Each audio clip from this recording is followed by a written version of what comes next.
So let's jump right into this. Again, as I mentioned, I'm not sure if you could hear me. Let's aim for about 20 minutes of content.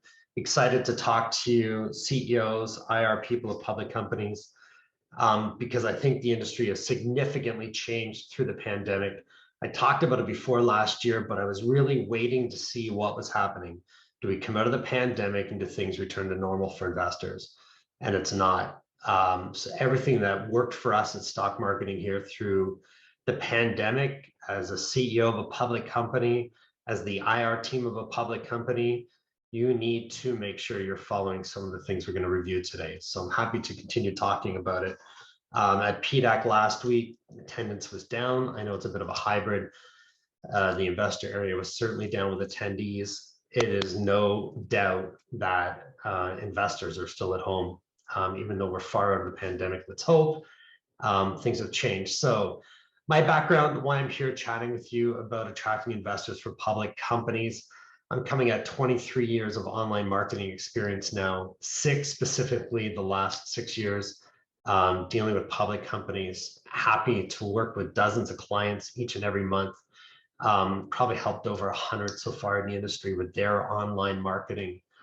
And the thing I noticed and the thing I really realized after about 2.5 years as a director of a public company, the real success for CEO or an IR team is to tell the company's story. Nothing is more important to investors than word of mouth, being able to tell the story to others and hear stories about investments from other friends. Brian's with us. Brian heard about the same story I did years ago about a great public company. Brian and I watched that company go from 6 cents to $1.40 recently. And it had a great story. It had a mutual friend of ours telling that story. And the same goes for CEOs and IR teams. You need to be out telling your story each and every day. And key things to your story. And it doesn't matter if you're a public company in mining, you've got a product and service that's taking your company public, you've got a history to your company, you've got what makes your product or service so exciting and so important to your sector, or in mining and you've got great properties and you've got a great resource, whether it's cobalt that matters for the future of electric vehicles, or you've got gold and we're potentially coming into a recession and how important is gold price. Telling your story, management and board, people want to know who's at the helm of these companies. So make sure you're telling the story of those that are running the company or they're coming in to lead your board in the future, which is the most important thing about an investment. What are you doing in the future? Where is this company going? What is it that we're going to get to learn and become a part of? And how do we see our investment grow with you over time? And it's all about the future. So telling your story is key. It's not about stats and analytics. Brian and I, and Brian may still be on this call, Brian and I have a friend. They took their company public summer of 2020, and its initial success was based on the story of the company. It didn't have great revenue at the time. It had great profit margins, but it was a story about, it was named after the founder's son. They were putting medical clinics across Canada and Walmart's. What a great story. Walmart, 400 locations across Canada. This company was on track to put medical clinics in all 400, and I was at 100 at that time. And the story went on. They were going to China, they were going to Mexico, they were going to grow worldwide because they had become experts at opening up medical clinics at Walmart, ancillary services, and all these other great things. There was such a story to the company that when it went public, it listed at 50 cents. And I believe it was within 2 months, it was at $2. The key and the success behind it was such a great story we had as not only friends of the founder, but as investors to tell others about, hey guys, this is going public and man, what a great story it has. So I'm a big fan on telling the stories of public companies. And it's what we do at stock marketing all day long. So why is this now? Why is this so important right now? I saw it through the pandemic. We maneuvered everything online, but I waited and watched. Do I continue talking about this? Is this going to continue to be relevant? And it is, because we're past the pandemic. We're past the lockdown. Lunch and learns are not popping up for investors as they were previous. We've all attended breakfast luncheons downtown at hotels in Toronto or your city where you're from, or CEOs headed off on road shows and IR people took them from town to town and office to office, and portfolio managers, it's not happening. Talk to CEOs. These events are not occurring. Investor forums not happening, nowhere near to the degree that they did before. Conferences, PDAC was way down in numbers for investors, but not down in numbers from those from public companies who attended or those in the mining industry specifically. But investors' numbers were down for the conference. Do we really want to go through another airport? We know what's going on at Pearson here in Toronto, flying around, and especially coming back in from other countries. Canada, we're paying $2 a liter right now in our cars. Do we really want to drive to another lunch event and learn about another investment opportunity? It's not happening. And I don't believe it's ever going to go back to pre-pandemic days whatsoever for investors to learn about public companies. So now more than ever, I think it's more important that CEOs, IR teams start realizing you have a story to tell, but we need to know investors are online. And it boomed through the pandemic, and it's continuing. The average Canadian adult, we're not talking about kids, we're talking about potential investors, we're talking about adults, those 18 and over. An hour and 46 minutes, I think, was last year's average, and we've got the stat right here. An hour and 46 minutes using social media alone. And that's a part of their 6 hours a day online. Whether they're working online, they're consuming content online. An hour and 46 minutes, unless you're a social media manager, you're in there learning about things. You're learning about your friends, where they ate, future car you want to buy, you're checking things out online in your favorite social media platform. An hour and 46 minutes a day, the average Canadian is there inside their favorite platform.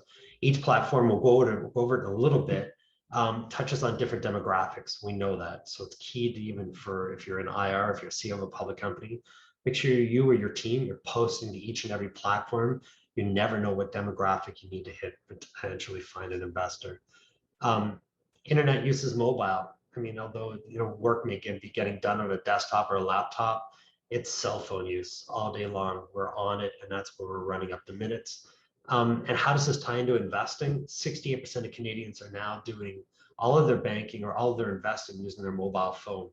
So it's so easy for a potential investor to read about your company online, to hear your story, and easily click over to their investment account and make a purchase. So never before do I think this is so valuable and so important. So first step along the way to make sure you're telling your story properly is your website.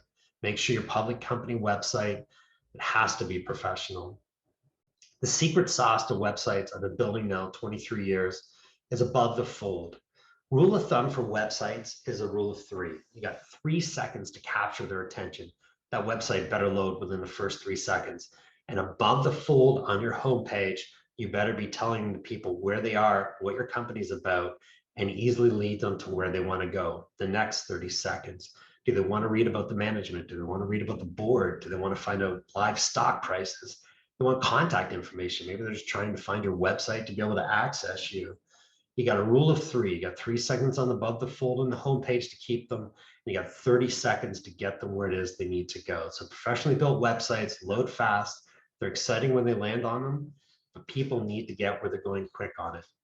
Other keys to public company websites, especially if you're in mining, 80% of my public company clients are in mining. Man, you need great photos of your property. And even if you're in products and services and you're a public company, you want to excite potential investors, great images, great video. Everybody learns in different ways. So you learn by reading, you learn by watching, you learn by listening. Make sure you're giving everybody 3 across the board on your website and give potential investors access to this content. Updated news releases. If you're a public company, there's nothing worse than an investor going there. Your news releases haven't been updated for 3 years. People want to know you're relevant. People want to know that you care about investors. Put your your news releases up so that investors can find them on there. So key things to websites: keep them relevant, keep them updated, and keep them exciting.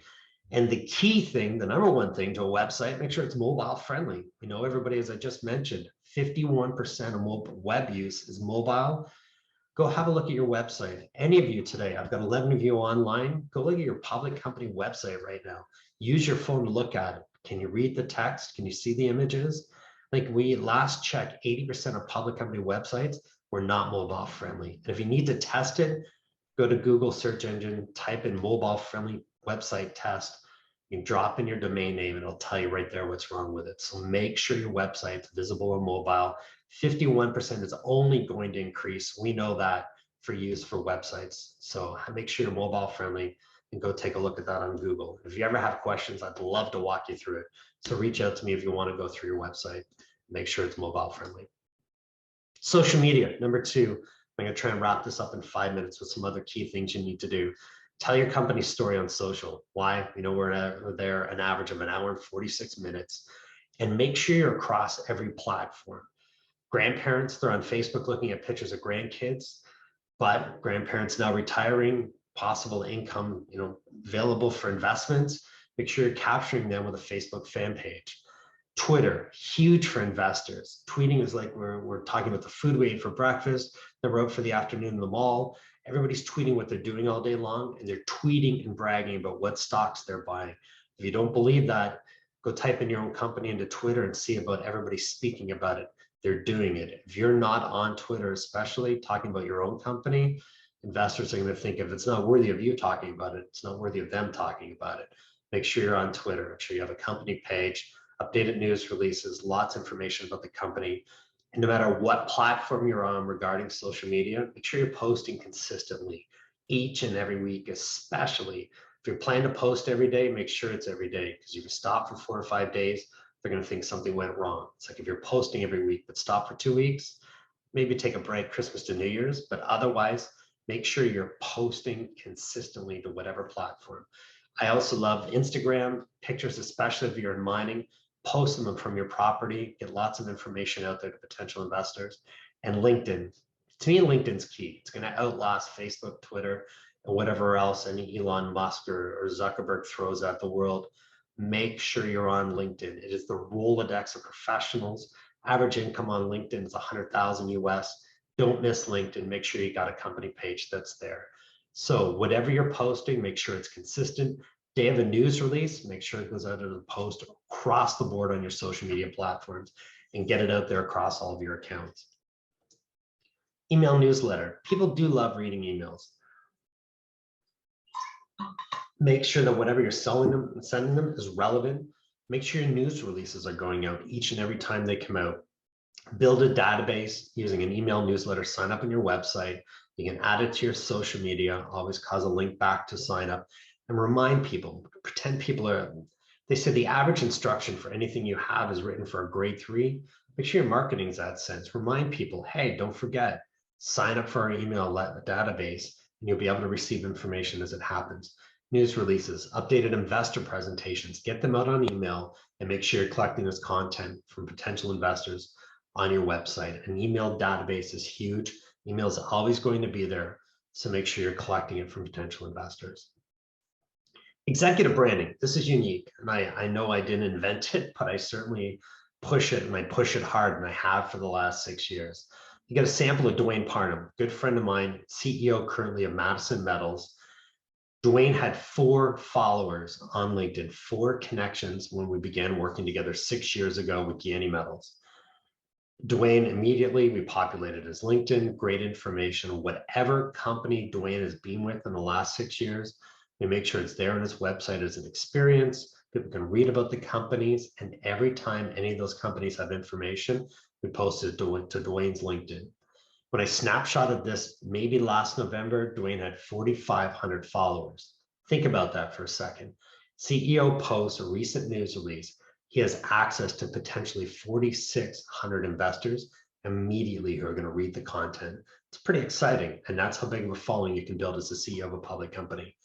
Investors bet on the jockey as much as they bet on the horse. So make sure your jockey's got great information consistently and make sure they're there on LinkedIn. I've called it executive branding. And for some companies, we've done it for the COO, we've done it for the CFO, VP of corporate development, whoever it is. Make sure your team is talking about your public company and make sure their LinkedIn bios are up to date. Recent picture too. Last thing anybody wants to do is take a look at a CEO's photo from 1955 when he was in insurance. I have a client, it looks like that. We keep bugging him for a new photo. Make sure you got recent and updated photos and all across on your LinkedIn bios and such. So post a LinkedIn as a CEO of the company, head of IR, no matter where you are, make sure your company information is going out through LinkedIn as well. And finally, video and audio. I mentioned it before. Investors learn in 3 different ways. They read, they listen, or they watch. Make sure YouTube and make sure podcasts take on whatever content you might be recording. Professional interviews with third-party companies. Make sure not only do you get the video, get the audio, and you can populate podcasts on Spotify, Google Android, and Apple Play. Open up your phone. There's a podcast button on everybody's phone, and all of you have one of these. People are listening to podcasts, and the stat is more people listen to podcasts in the US right now than actually go to church each week. Podcasts are booming. Doesn't matter if it's Joe Rogan or any of the others. Get your company a podcast and get audio onto it and have a YouTube channel. As shown here, Idaho Champion CEO is always being interviewed, and we make sure that Jonathan Buick's YouTube channel right here is always populated with great content for investors to watch. So we're big fans of video, big fans of audio too. You can drive your car and listen to a podcast. You can run on a treadmill. There's no reason why your company can't be getting current content you're already producing on video. Get it out through audio as well on podcasts. You've got a company story to tell. You've got lots of great ways to do it online. I firmly believe the original ways that public companies had access to investors are not going to happen the way they used to. You need to be online. You need to make sure these 5 avenues, your website, your social media, collecting emails and getting a newsletter out to them consistently, executive branding, make sure your CEO is found on LinkedIn, your team's found on LinkedIn, and they're talking about their public company, and video and audio. I mean, it's completely free. YouTube, podcasts, populate it with content and build a following of investors. And believe me, it'll make a difference as you grow your company. So that's my 21 minutes, 19 with audio, I guess, there for everybody. I've still got 10 in attendance, which is great because we're obviously going to record this and put it out through YouTube and put it out through our company story in stock marketing. We love this industry. We love the CEOs we work with, the teams we work with for our clients. And I love teaching others how to do this. If you have an in-house team, make sure you're taking advantage of all these opportunities to tell your company story and get access to investors for everybody. Any questions? Chat is still open. I love specifics, and we usually get right down to some cool stuff when I chat with everybody when I do these. Love to hear about what company you're with. Love to hear about what you're doing online to capture the attention of investors. We don't know everything in stock marketing. We're missing things. We'd love to learn what others are doing and how it is that you're working marketing these days for the public sector. Any specifics, any key things? Anna's in New York City. We're excited to have her here. Stephen, you're from Richmond Hill. Jason, we've chatted with before. I know you're with, I want to say Electrovea, with the team that's there, which is fantastic. I'm going to take a sip of water, and if anybody's got any questions, certainly let me know.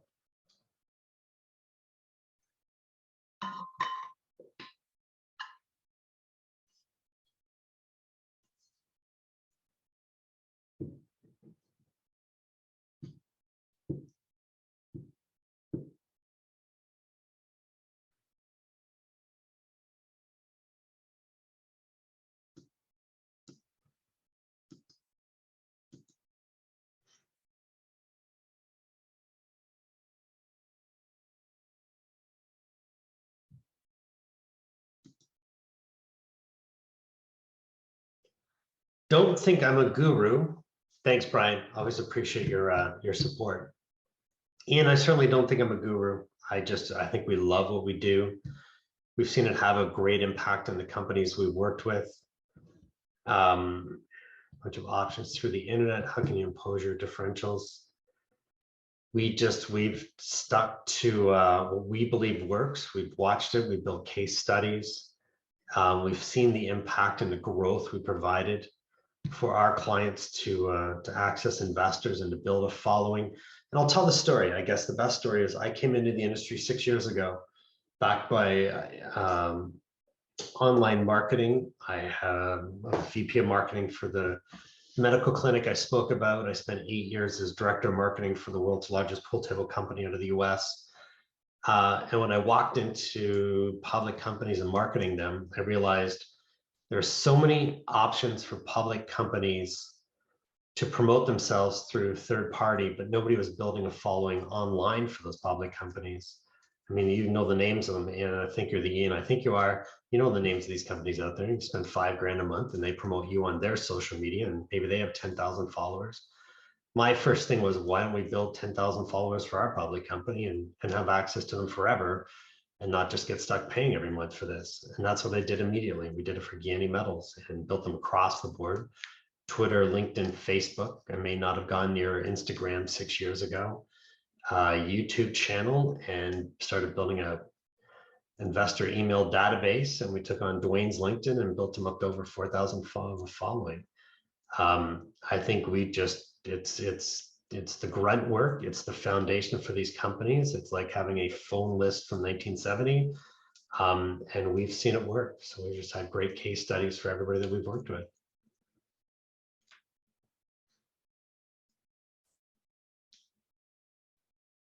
Great to see Christine on here. Love working with you and your team.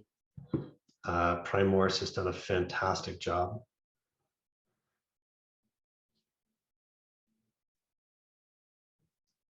It is a marathon, not a sprint, for sure, Jason. Thanks, Christine. Big fan of Prime Morris. I know Dwayne is as well. Love working with you on Madison. I think they're going to do great things. Thanks, Ian. Always open to chat. I think I know who you are, and big fan of what you've done in the industry. So always here. Would love to chat more. We're not going anywhere. I've got a team of 7 now. We love marketing public companies, and I think it was obvious through the pandemic, the growth opportunity was there. We loved working. We love content marketing for public companies. Huge, but content needs to be written by the company or experts in the sector. We are none of that. We have stayed as stock marketing. We have stayed away as far as possible from writing content. Experts in mining, right? Experts write content in mining. If you're within a company and you're in IR, you write the content for your company. We are all about consistent content, but it's content written by our clients. We're a big cut and paste kind of company, because we don't want to make a mistake, and we're not inside the office to carry on exact content. So we've always stayed away from writing content. But it's a great question. If you're within the company and that's your job, write as much as possible, articles, posts, anything possible. And if you have a marketing team like we are for so many public companies, pass on the content to those who have access to the following, whether it's through social, whether it's through email. Jason, what are your thoughts on virtual investor days? It's hard to say. I can't see. I'd love to see the numbers return to the way they were. We've all been downtown Toronto, all of us, and tell by these names, to lots of investor events. I can't see it happening anymore. We love convenience. I think it has to be online. It has to be the convenience of sitting in your home on your laptop, at the cottage during the summer, wherever it's going to be. I think it now has to be convenient for the investor. I think the investor just does not want to get in their car, on a GO train, on a subway, whatever city you are. Definitely don't want to get, definitely don't want to, inconvenience anybody anymore. If you want to capture an investor, you got to do it on their time, and you got to do it in a way that's convenient to them. And I firmly believe that that needs to be, online these days. I'm a CEO, I'm on the RI side now. Stephen, how do you get the CEO to put in the time in marketing rather than running the business? Running the business is the most important thing. And I keep finding this, mining companies are different because the CEO is very focused on stock price and investments and private placements and raising funds. You have a product or service and you go public, and I watched this happen to somebody last year. They kind of lost focus on running the business and were too concerned about appeasing shareholders, which is why you need such a great IR team. CEOs need to be focused first and foremost on their business, especially if they have a product or service. And the CEOs that get sidetracked with shareholders, and it's important, but I've watched companies diminish, fall, falter, CEOs get fired because they lost their eye on the prize, which is the success of your company, product or service sales, and get too caught up in being a public company, which is why an IR team is so important for public companies. And I watched it happen last year, watched somebody get fired as CEO, ran a great company, but became so inundated with communication from shareholders, may not have had the right IR person in place to take it on, or the right education for them, or the right knowledge they needed to pass on. The company fell apart, and he was ousted as CEO, and it was unfortunate. So how do you get the CEO to put the time into marketing? I think the CEO needs to have the right people in place in marketing and carry on the company culture and the IR marketing, and carry on obviously the company content. I don't think CEOs need to stay out of shareholder relations as much as possible, other than when it's a AGM, or other than when they're doing an interview. I think CEOs need to be focused on running their company more importantly than running IR. My own personal opinion, but that's after the mistakes I've watched and the issues I've seen. Any CEO dealing with a product or service, they need to keep their eye on the prize, which is their company. Yeah, Jason, definitely investor days have changed. It's got to be online. It's got to be convenient. I'll be recording this. I didn't expect hundreds to show up, but I'll make sure that this webinar is recorded up on YouTube and it's available to potential clients for stock marketing or anybody in the industry. I hope we educate and excite people to do it themselves. Anything further? We're just at about 2:31. Always a pleasure chatting with, especially those that I've run into before on here. I'm excited to have people like you, Christine, and some of the others on here that we work with. Always a pleasure chatting with you and getting to communicate with everyone. Hopefully this is a good, I need to consider it as well. I can't expect everybody meeting me downtown in a hotel lobby or in a in a hotel banquet facility and being able to talk like this. I need to be online as well to talk about our company or talk about what's important to our industry. So just like we've had to maneuver and change things online, it's important for public companies to do that as well. I have to tell our company's story, and those in IR, I hope you continue to tell your public company's story. Thank you, everyone. Always a pleasure doing this. I plan to do more, and we'll get deep diving into websites and social, executive branding, email, web, video. I'm going to take even deeper dive. I don't mind teaching everybody what we do. If you don't hire us, hopefully you're doing it yourself, is the best way I can look at it. So thank you, everyone, for joining me today.